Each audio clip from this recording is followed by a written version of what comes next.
네, 안녕하십니까. 이창 소정의 부동산 이슈 토크. 자, 오늘 주제를 가지고 한번 기사를 보도록 하겠습니다. 오늘 3월 31일자 연합뉴스에 나오는 양도세 패닉에 빠진 부재지주들, 양도세 패닉에 빠진 부재지주들 경자 유전 확립될까? 어려운 말들 나오네요. 부재지주가 나오고요. 그 다음에 경자 유전. 부재지주라는 얘기는 말 그대로 지주긴 지주인데 그 땅이 있는 지역에 거주를 안 하는, 쉽게 말하면 서울 살면서 시골에 땅을 사놓은 땅 주인들을 부재지주라고 그러는 거고요. 그 다음에 경자유전이라는 거는 시골에 전답 논밭 있지 않습니까? 이 논밭은 그 논밭에 실제 농사를 짓는 사람들만 보유를 하게끔, 거래를 할 수 있게끔 했던 그 원칙이 바로 이제 경자유전의 원칙입니다. 오늘 이런 뉴스가 오늘이 아니죠. 요즘에 계속 나오고 있는 게 바로 이제 LH 사태, 공무원들의 그 개발 계획을 이용한 사전 매수로 인해서 양도책을 많이 보다 보니까 고육지책으로 나온 것 같아요. 이 경자 유전을 더 확립해야 된다, 이런 기사 같습니다. 자, 사지도 못하고 팔지도 못한다. 토지거래 급속 냉각 전망. 자, 지금 이 경자 유전의 법칙, 이 원칙을 좀 확고히 하게 되면은 서울에 도시에 직장생활을 하면서 시골에 땅을 사려고 했던 사람들 같은 경우에 땅을 사려고 하는 생각 자체가 매수 수요가 점점 더 줄어들게 될 것이고요. 또 부재지주들 같은 경우 양도세를 일반 세율이 아닌 중과세를 한다고 그러니까 팔려고 마음을 먹었다가 팔지 못하는, 그래서 사려고 하는 사람은 사지도 못하고 가지고 있는 사람들은 팔지도 못하는 이런 상황이 생겼다, 돼 가고 있다, 그런 내용이 되겠습니다. 자, 엊그제 발표한 3.29 투기 근절 대책으로 인해서 집가 상승을 노려서 도시 근교나 시골에 땅을 사두었던 부재지주들의 양도세 중과 날벼락을 맞았다. 팔긴 팔아야 되는데 시골 땅이 그렇게 환급성이 좋은 건 아니거든요. 내가 내놓고 팔고 싶다 해서 바로 팔리고 이런 성격이 아니기 때문에 사실상 내년 1월 1일부터 시행을 한다고 그러면은 그 안에 팔고 빠져나오기는 쉽지가 않겠죠.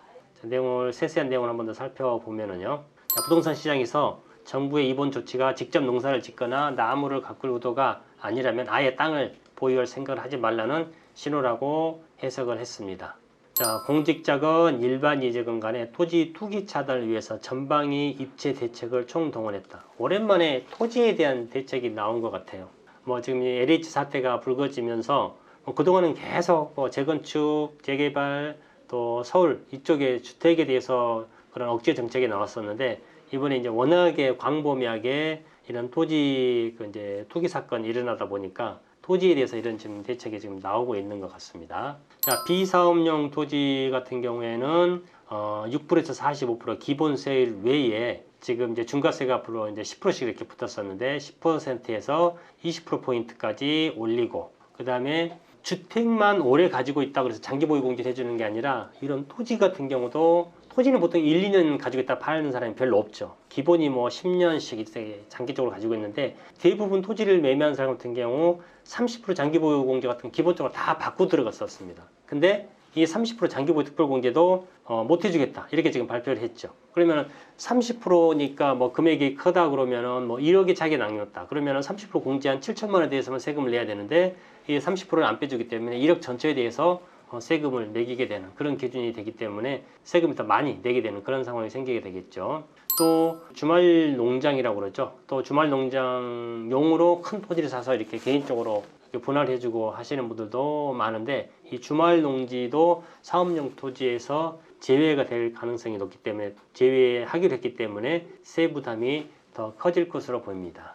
자, 비사업용 토지 같은 경우는 말 그대로 땅 소유주가 현지에 살고 있지 않으면서 직접 농업이나 임업 축산업 이런 것을 지금 하지 않는 임야나 나대지 등 잡종지를 일컫는 거고, 이 비사업용 토지 같은 경우는 예전부터 세금을 추가적으로 더 나오고 있었었죠. 그리고 또 부재지주가 보유한 땅으로 대부분 집가 상승을 겨냥한 투자라고 봐야 된다. 그러니까 비사업용 토지하고 부재지주 이런 토지 같은 경우에는 대부분이 그냥 사두고 묵혀놓고 집가의 상승만을 바라보는 그런 투자가 대부분이다라고 이제 정부에서 보겠다는 거죠. 그다음에 2년 미만의 단기 보유 토지에 대해서도 양도세를 기존에 40% 50% 했는데 이거를 지금 이제 10%에서 20%까지 올려서 60%에서 70%대로까지 이제 올린다고 하니까 양도 차익의 70%를 세금을 낸다고 생각을 해보세요. 그럼 이제 똑같은 또 상황이 생기는 거죠. 다주택자 같은 경우에 양도 차익이 뭐 5억 이상 될 경우에 최고세율 45%에 다주택자 30%까지 한다 그러면은 기본 세금만 본세만 75%, 여기에 또 주민세 10%까지 분다 그러면은 80%가 넘어가는 이런 양도세를 내기 때문에 지금 주택시장에서는 퇴로가 막혀버리는 그런 상황이 생기는 겁니다. 따라서 세율이 너무 높다 보니까 매물이 반대로 이제 시장에 안 나와서 가격이 올라가는 그런 또 이제 역효과를 나타내고 있다라고 보시면 될 수 있을 것 같습니다. 지금 같은 경우는 사실상 이 부재지주 토지 소유가 가능했던 게 거의 영농법인에다가 이제 대리 경작을 많이 맡기고 있죠. 실제 시골에 가더라도 개인이 무슨 농기구를 사가지고 농사를 짓고 하는 경우보다도 시골에서도 거의 뭐 그 전체 그 지역 일대의 땅을 영농법인에서 뭐 대규모의 큰 농업 기계 등을 이제 뭐 여러 개 보유해서 그 지역의 일제 전체 농사를 뭐 거의 도맡아서 짓다시피 한 이런 형태로 지금 가고 있습니다. 실제 시골 농사 짓는 형태도요. 그 다음에 1,000제곱미터니까 약 한 330평 정도 됐죠. 300평 이상 또는 거래 금액이 5억 이상. 이때는 지금 그 주택 살 때 자금 조달 계획서 내지 않습니까? 그것처럼 1,000제곱미터 이상이라든지 5억 이상의 토지에 대해서는 자금 조달 계획서까지 이제 제출을 해야 되는 그런 지금 상황이 생기고요. 그 다음에 거래 분석을 통해서 이 거래 내용을 또 통보를 해야 됩니다. 그 다음에 지금 토지에 대해서 담보대출을 하는데 LTV 적용한다는 이야기는 거의 안 들어보셨을 거예요. 지금 LTV를 적용을 굳이 할 이유가 없는 게 뭐냐면 이 아파트 같은 경우는 공시가격 자체가 시세의 한 7, 80% 정도 잡혀 있습니다. 근데 이런 지방의 토지 같은 경우에는 뭐 기본 50% 내지는 심지어 뭐 아주 임야 같은 데로 가면은 10%에서 20% 정도밖에 잡혀 있지 않는 그런 데가 많습니다. 따라서 감정을 하다 보면은 물론 시세도 감안을 하겠지만은 첫 번째 기준이 되는 게 바로 이제 공시지가이기 때문에 공시가이기 때문에 이 공시가 기준에서 대출이 나오게 됩니다. 물론 공시가 같은 경우는 토지에 보통 한 30%, 40% 정도밖에 평균 안 된다고 가정하면은 현재 LTV 3, 40% 정도 지금 적용이 되고 있다 이렇게 좀 보시면 될 수 있을 것 같은데 토지담보대출에 대해서도 LTV를 몇 프로 적용할지 모르겠지만 LTV 규제를 신설하겠다 지금 이런 내용들이 지금 나오고 있습니다. 하지만 정부의 정책이 너무 획일적이어서 부작용을 우려하는 목소리도 적지 않다 이런 내용도 있죠.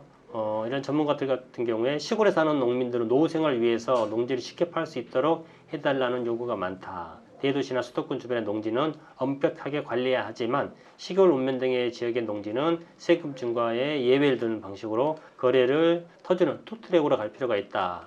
자, 이것도 정책을 하나 이렇게 내놓게 되다 보면 이게 이제 전국적으로 똑같이 적용이 되기 때문에 분명히 선의의 피해자가 생길 수밖에 없습니다. 따라서 이런 그 서진영 지금 현재 부동산 학회 회장이죠.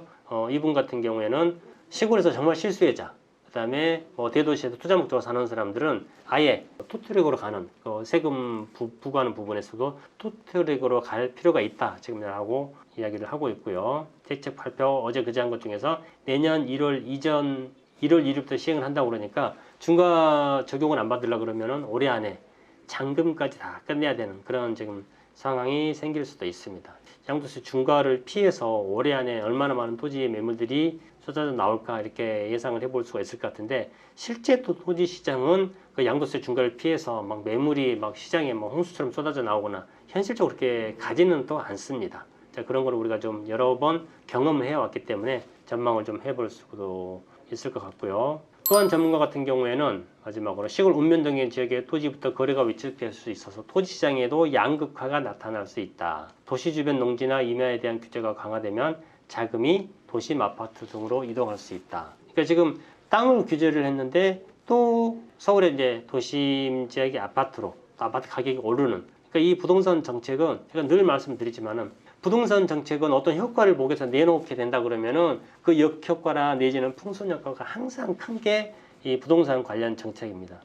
제 개인적인 생각에는 어차피 부동산도 하나의 돈을 주고 사고 팔고 하는 이런 물건이기 때문에 가장 큰 원칙은 시장 경제 논리에 맡겨야 되거든요. 너무 많은 정부 정책이라든지 정책적으로 올가매려고 하면 순 효과보다는 역효과가 더 많아진다. 그렇게 좀 보시면 될 수 있을 것 같습니다. 이번 주 같은 경우는 이제 다음 주에 있을 서울시장 선거 요거와 관련해서 부동산 소식이 이제 보궐선거 쪽에 많이 좀 묻혀 있는 그런 상황인데 내용은 거의 뭐 비슷비슷합니다. LH 사태와 더불어서 뭐 여러 가지 정책 때문에 가격은 하락보다는 상승폭이 점점 이제 조금씩 줄어드는 그런 추세다라고 정리를 해볼 수가 있을 것 같습니다. 자, 3월의 마지막 날이고요. 다음 시간에는 또 우리가 조금 더 우리 실생활에 와닿는 그런 소식들로 찾아뵙도록 하겠습니다. 지금까지 시청해 주셔서 감사합니다.